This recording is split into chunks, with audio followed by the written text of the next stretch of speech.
Hello friends, myself Puneet Rajput again with you with my fourth video on CCS leave rules. Question number 76. The Leave Sanctioning Authority treated 162 days of willful absence of a government servant as dies known during the previous half year. What will be the entitlement of HPL during next half year? जब ये HPL वाला case आएगा तो इसमें हम क्या करेंगे, इसको हम 18 से डिवाइड करेंगे। तो 162 को, ये जो 162 है इसको 18 से डिवाइड करेंगे तो 18 9 आर्स 162 यानी 18 नम्मा 162 होते हैं, यानी 9 आता है। तो HPL 10 डेज का क्रेडिट होता है, लेकिन 10 डेज में 9 डेज उसका डिडक्ट हो जाएगा। तो कितने डे आएगा उसका? 1 डे आ जाएगा।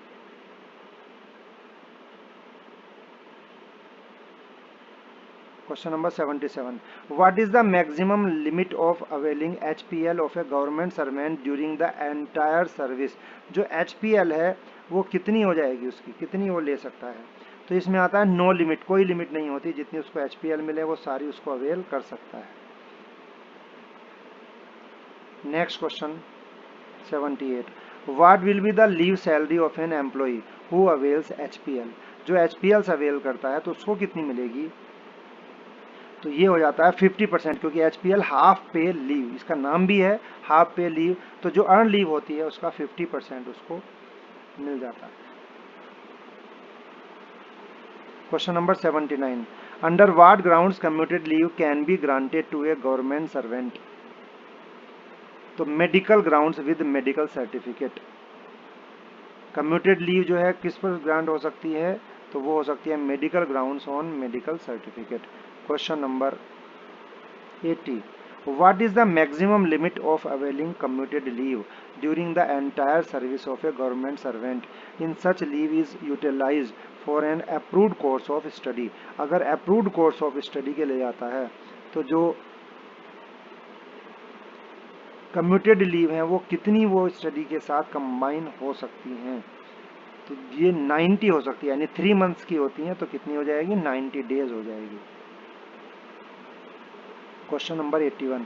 What leave salary will be payable if a government servant is granted commuted leave on medical certificate? अगर मेडिकल ग्राउंड पर उसको मिलती है commuted leave तो कितनी होगी? मेडिकल ग्राउंड पर मिलेगी तो as in the case of EL, जो अर्न लीव वाले केस में मिलती है वही मिलेगी लीव सैलरी उसको। When a government servant avails commuted leave for study purpose, to which leave account should the commuted leave be debited? कौन से अकाउंट से वो होगी? अर्न लीव अकाउंट से होगी, HPL अकाउंट से होगी, या कम्यूटेड लीव अकाउंट से होगी, या EOL से होगी? तो जो स्टडी लीव है वो उसकी कौन से अकाउंट से होगी? HPL यानी हाफ पे लीव अकाउंट से डेबिट होगी। Question number 83. What is the limit of HPL for availing commuted leave on medical grounds by a government servant? तो कितनी वो ले सकता है मेडिकल ग्राउंड पर, कितनी ले सकता है HPL? तो HPL क्योंकि हमें पता है जो मेडिकल ग्राउंड होगी उस पर फुल वो मिलेगी, पे मिलेगी। तो इसमें कितना आएगा? Half of HPL eight his credit, जो उसका हाफ होगा HPL का उसके क्रेडिट में उतना उसको मिल सकती है। अगर 100 डेज का HPL है तो 50 डेज के मेडिकल ग्राउंड पर कम्यूटेड लीव उसको मिल सकती है। Question number 84. If A government servant who has been granted commuted leave does not return to duty due to voluntary retirement, what action would you propose? No recovery of leave salary, क्या उसकी leave salary जो है उसकी recovery होगी या नहीं होगी? Commuted leave will be cancel, जो कम्यूटेड लीव है वो वुड बी कैंसिल क्या हो सकती हैं? और difference of leave salary between commuted leave and HPL would be recovered.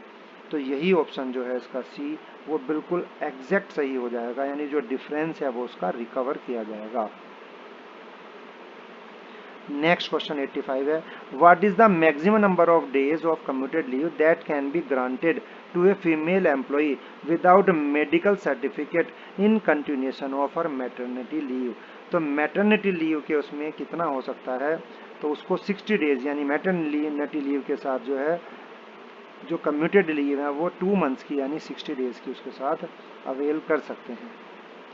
What is the maximum period of leave not due on medical certificate that can be granted to an employee during an entire service? तो entire service में leave not due यानी उसके account में कोई भी leave नहीं है तो leave not due मिलती है। तो leave not due जो है उसको कौन से उस पर हो जाएगी, तो पूरे 1 ईयर के अप्रोक्स मिलती है यानी 360 डेज की उसको मिलती है। ये हम यहाँ पर 360 डेज करेंगे। Question 87, under what circumstances leave not due is admissible to a government servant? कौन से को होती है? When EL is not in his credit, when HPL is not in his credit, when casual leave is not at his credit, when commuted leave is not at his credit. तो 87 में when, जब उसको HPL उसके account में नहीं होगी तब उसको लीव नॉट ड्यू मिलती है। Question number 88, when is leave not due granted without medical certificate? Medical certificate के बिना जो लीव नॉट ड्यू है वो कब ग्रांट होती है? तो in continuation of EL, in continuation of HPL और in continuation of child adoption leave. तो किसके कंटिन्यूएशन में मिल सकती है? वो चाइल्ड एडॉप्शन लीव के कंटिन्यूएशन में मिल सकती है। Question number 89, what leave salary is payable to a government servant who is sanction leave not due? अगर लीव नॉट ड्यू सैंक्शन है तो उसको कौन सी मिलेगी? तो लीव नॉट ड्यू होगी तो no leave salary is payable, leave not due पे क्या सैलरी नहीं मिलेगी। और as in the case of HPL, as in the case of EL और as in the case of commuted leave, तो जो उसको मिलेगी सैलरी लीव ड्यू में वो मिलेगी as in case of HPL. Question number 90, under what grounds leave not due is allowed to a temporary employees who has put in more than 1 year of service? अगर more than 1 year service हो चुका है तो किस ground पर उसको leave not due allowed हो सकती है? प्राइवेट ग्राउंड पर? नो। क्या इलनेस ऑफ वाइफ पर मिल सकती है? No. In case of self chronic disease as cancer, तो उसको जो क्रोनिक डिजीज है उसके लिए उसको मिल सकती है। तो 90 का जो आंसर होगा वो सी हो जाएगा। नेक्स्ट क्वेश्चन है 91, if an employee who availed leave not due returns to duty and resigns subsequently without earning the credit of HPL, what action is he liable for? कौन सा एक्शन उसके अगेंस्ट लिया जा सकता है? Disciplinary action, refund of leave salary, no action is necessary, not to accept his resignation. तो उसका जो एक्शन होगा वो रिफंड ऑफ लीव सैलरी होगा। तो 91 का जो आंसर होगा वो बी हो जाएगा। अब हम आते हैं क्वेश्चन नंबर 92 पर। Under what circumstances can recovery of over payment of leave salary from a government servant who has been sanction leave not due be waived? किसमें हो सकता है? क्या वो ऑन रेजिग्नेशन पर वेव कर सकते हैं, ऑन वॉलंटरी रिटायरमेंट पर कर सकते हैं, ऑन कंपलसरी रिटायरमेंट पर, on leave preparatory to retirement पर उसको किया जा सकता है? तो जब अगर कंपलसरी रिटायरमेंट होगा तब उसको वेव किया जा सकता है, अदरवाइज इसको वेव नहीं किया जा सकता। Question number 93, what is the maximum limit of for grant of EOL extraordinary with or without medical certificate to a permanent government servant? जो परमानेंट गवर्नमेंट सर्वेंट है उसको एक्स्ट्रा लीव जो है विदाउट मेडिकल सर्टिफिकेट कितना हो सकता है? तो उसकी कोई भी नो लिमिट, कोई लिमिट उसकी नहीं होती है। Question 93, what is the period up to which EOL with medical certificate for illness can be sanctioned to a temporary government servant? अभी किसके लिए आया था? यानी लिमिट नहीं होती है जो परमानेंट गवर्नमेंट सर्वेंट है, लेकिन अगर किसी को मिनिमम ऑफ 1 ईयर सर्विस अगर किया है, टेम्परेरी गवर्नमेंट सर्वेंट है यानी 1 ईयर से कम उसका हुआ है तो वो टेम्परेरी गवर्नमेंट सर्वेंट होगा। तो उसको कितना हो सकता है? क्या उसको 3 मंथ्स का मिल सकता है, 6 मंथ्स का, 9 मंथ्स का और 18 मंथ्स का? तो उसको हाफ ईयर यानी 6 मंथ्स का उसको मिल सकता है EOL मेडिकल सर्टिफिकेट पर। क्वेश्चन नंबर 95 पर हम आते हैं। What leave salary is payable to a government servant who has been sanctioned EOL with medical certificate? Medical certificate पर उसको मिलता है। तो EOL एक्स्ट्रा ऑर्डिनरी लीव में कोई भी सैलरी नहीं मिलती है, तो ये हो जाएगा नो लीव सैलरी। यानी उसको जो डाइज नोन है वो नहीं होगा, लेकिन वो क्या होगा, नो लीव सैलरी, सैलरी उसको नहीं मिलेगी।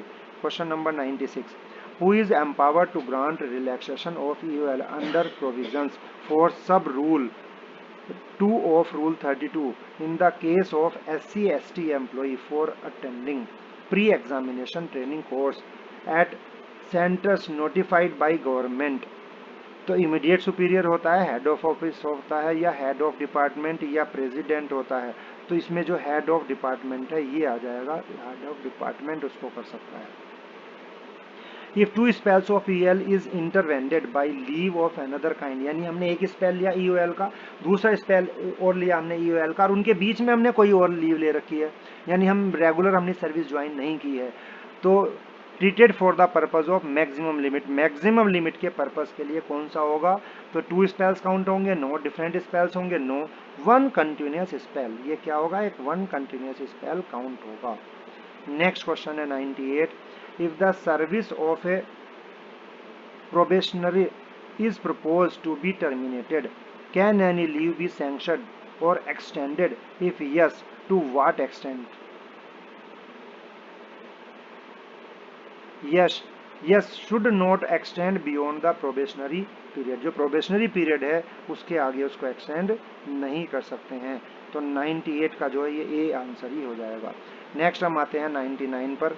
तो 99 जो हमारा क्वेश्चन है, what is the maximum period of leave on medical certificate that can be sanction to an apprentice, जो अप्रेंटिस है maximum period of leave medical certificate पर कितना उसको मिल सकता है, तो मेडिकल सर्टिफिकेट पर अप्रेंटिस को 1 मंथ का मिल सकता है, तो ये कितना आएगा 1 मंथ। नेक्स्ट हमारा लास्ट क्वेश्चन है आज इस चौथी वीडियो का, what will be the leave salary payable to an apprentice who has been granted leave on medical certificate, अगर मेडिकल सर्टिफिकेट पर उसको होता है तो as in the case of EL last pay drawn, और as in the case of HPL और no leave salary, तो apprentice को कौन सा मिलेगा, as in case of HPL।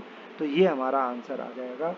ये मेरी वीडियो के चौथी वीडियो के जो 25 क्वेश्चन का सेट है ये कंप्लीट हुआ है। कंटिन्यूएशन में इसी तरह से हम क्वेश्चंस करते जाएंगे, आप लोग मेरे साथ बने रहेंगे, मेरी वीडियोस को देखते रहेंगे, शेयर करेंगे और लाइक भी करेंगे, बेल आइकन को दबाएंगे तो जो सारी वीडियोस हैं आपको अवेलेबल होंगी। और मेरी जो लीव अकाउंट है इसका अलग से मैंने प्लेलिस्ट बनाया हुआ है, आप उसमें जाकर सारी वीडियोज़ को देख सकते हैं। धन्यवाद, thank you, stay home stay safe.